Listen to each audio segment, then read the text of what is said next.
दोस्तों आपने कई लड़के और लड़कियों को एज अ फ्रेंड देखा होगा, लेकिन क्या एक लड़का और लड़की वास्तव में सिर्फ दोस्त हो सकते हैं? आखिर साइकोलॉजिस्ट का इस मुद्दे पे क्या कहना है? आखिर हमें किसी क्यूट सी चीज को देख के उसे दबाने या खींचने का मन क्यों करने लगता है? आखिर क्यों हमेशा एक अच्छे इंसान के साथ ही बुरा होता है?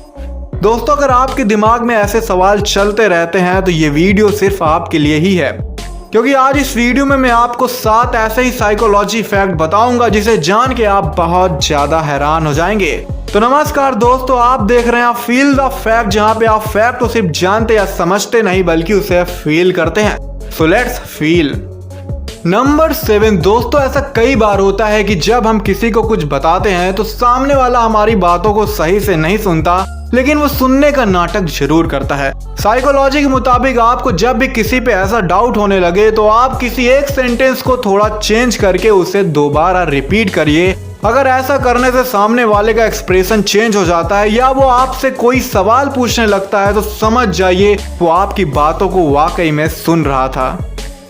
नंबर 6 दोस्तों, आपने अपनी जिंदगी में अक्सर ये नोटिस किया होगा कि जब भी आप किसी क्यूट सी चीज को देखते हैं तो आपको उसे छूने और प्रेस करने का मन जरूर करता होगा, और अगर आपको कोई रोकने वाला ना हो तो आप उसे अच्छे से खींच के और दबा के अपनी ख्वाहिश पूरी कर लें। हो सकता है दोस्तों आज तक आप इसे अपना प्यार समझते आए हों, लेकिन क्या आपको पता है कि ये कोई प्यार नहीं बल्कि हमारे दिमाग का एक गुस्सा है, और साइंस की भाषा में इस गुस्से को क्यूट एग्रेशन कहा जाता है। दरअसल दोस्तों एक रिसर्च के मुताबिक क्यूटनेस हमारे ब्रेन के इमोशनल सिस्टम की एक्टिविटी को बूस्ट कर देता है, और साथ में ये हमारे रिवार्ड सिस्टम को भी काफी एक्टिव कर देता है, जिससे हमारे अंदर उस क्यूटनेस को पाने की चाहत और मोटिवेशन बढ़ जाता है।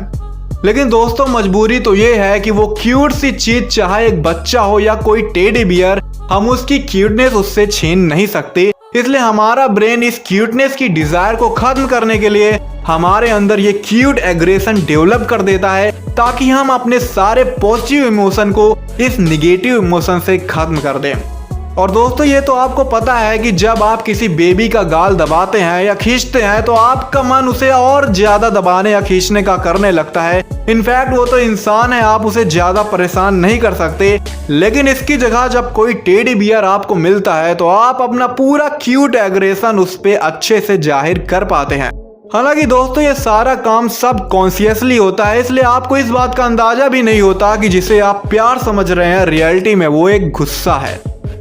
नंबर 5 दोस्तों, क्या आपने कभी फिजिक्स में थ्योरी ऑफ रिलेटिविटी पढ़ी है? अगर नहीं तो आज मैं आपको साइकोलॉजी की थ्योरी ऑफ रिलेटिविटी जरूर पढ़ाऊंगा। दरअसल दोस्तों हमारा ब्रेन हमेशा हमारा कंपैरिजन दूसरों से करता रहता है, यानी कि ये हमें दूसरों से रिलेट करता रहता है।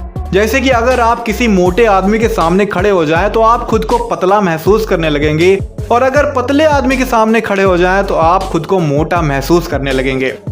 आप गरीब लोगों के बीच में खुद को अमीर समझेंगे और अमीरों के बीच में खुद को गरीब समझेंगे। इसलिए दोस्तों हमें हमेशा खुद को जज करने के लिए किसी रेफरेंस की जरूरत पड़ती है। अगर सामने वाला हमसे कम है तो हम ज्यादा हैं, और अगर सामने वाला हमसे ज्यादा है तो हम कम हो जाते हैं। दोस्तों अगर आप कभी दुखी हो तो उनको देखिए जिनके पास आपसे ज्यादा प्रॉब्लम्स हैं, और जब आपको मेहनत करने का मन ना करे तो उन लोगों को देखिए जो अपने गोल को पाने के लिए आपसे ज्यादा मेहनत करते हो। यकीन मानिए दोस्तों ये थ्योरी ऑफ रिलेटिविटी आपको बदलने के लिए काफी है। नंबर 4 दोस्तों, हमारे ज्यादातर बिलीफ और थॉट्स हमारे बचपन में ही फॉर्म हो जाते हैं। साइकोलॉजी के मुताबिक 2 से 7 साल की उम्र में हमारा ब्रेन सबसे ज्यादा डेवलप होता है, और उस समय हमें जो सिखाया और बताया जाता है वो हमारे सबकॉन्शियस माइंड में अच्छे से फीड हो जाता है, जो आगे चल के हमारे बिलीफ और थॉट्स के रूप में फॉर्म हो जाते हैं। दोस्तों बचपन के ये सारे बिलीफ इतने गहरे होते हैं कि हमारे आज के सभी लॉजिक्स इसके आगे फेल हो जाते हैं।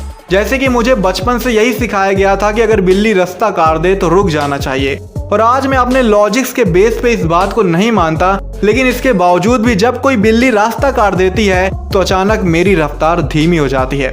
इसलिए दोस्तों अगर आपके घर में कोई 2 से 7 साल का बच्चा है तो उसे वैसी ही बातें सिखाइए जो वाकई में उसके फायदे की हो।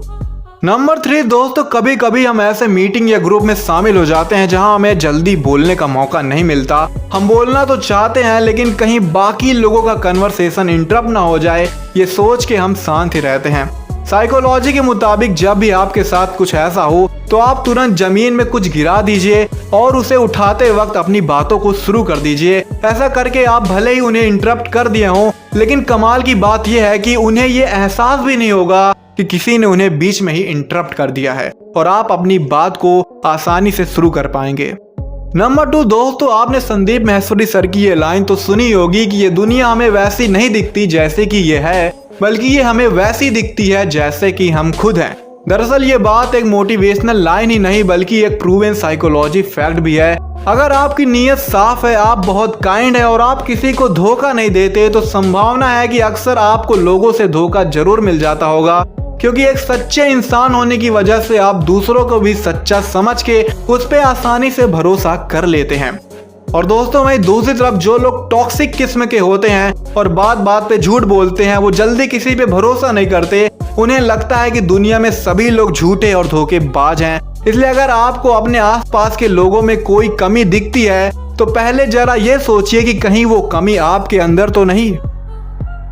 नंबर 1 दोस्तों, हमारी सोसाइटी में हमेशा से लोगों की यही सोच रही है कि एक लड़की और लड़का कभी सिर्फ दोस्त नहीं हो सकते, और वक्त के साथ हम में से कुछ लोग इस पुरानी सोच को सही मानते हैं और कुछ लोग इसे गलत मानते हैं, और कुछ लोग इस सवाल को लेके एक बड़े कंफ्यूजन में होते हैं।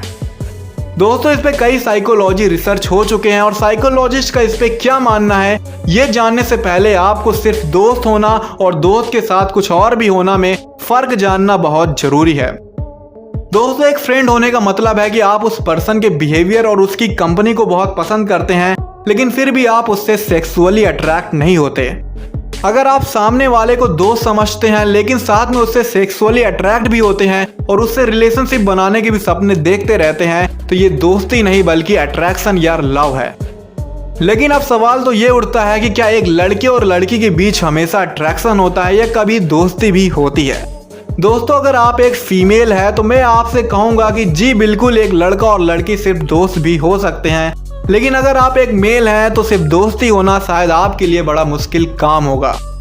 दरअसल दोस्तों साइंटिफिक अमेरिकन में पब्लिश कुछ रिसर्च और स्टडी के मुताबिक एक हेटेरोसेक्सुअल फ्रेंडशिप यानी कि जिसमें दोनों पर्सन का जेंडर अपोजिट हो, उसमें मेल अक्सर अपने फ्रेंड से सेक्सुअली अट्रैक्ट हो जाते हैं और वो मानते हैं कि सामने वाला भी उनके बारे में बिल्कुल यही सोचता है, लेकिन वास्तव में इसका अपोजिट होता है। एक फीमेल किसी भी फ्रेंडशिप में सामने वाले से बहुत कम या कह ले ना के बराबर ही सेक्सुअली अट्रैक्ट होती है, क्योंकि एक फीमेल उस फ्रेंडशिप को एक आइडियल फ्रेंडशिप मानती है और वो उस फ्रेंडशिप पे किसी को डाउट करने का कोई मौका नहीं देना चाहती, और वो अपने मेल फ्रेंड से भी यही एक्सपेक्ट करती है। इसलिए दोस्तों अगर आप एक फीमेल के नजरिए से देखें तो एक लड़का और लड़की सिर्फ दोस्त भी हो सकते हैं, लेकिन अगर आप एक मेल के नजरिए से देखते हैं तो शायद ये थोड़ा मुश्किल काम होगा। हालांकि दुनिया के सभी मेल और फीमेल एक जैसे नहीं होते, इसलिए आपको ऐसे कई केस देखने को मिलेंगे जहां पे ये साइकोलॉजी शायद गलत हो जाए।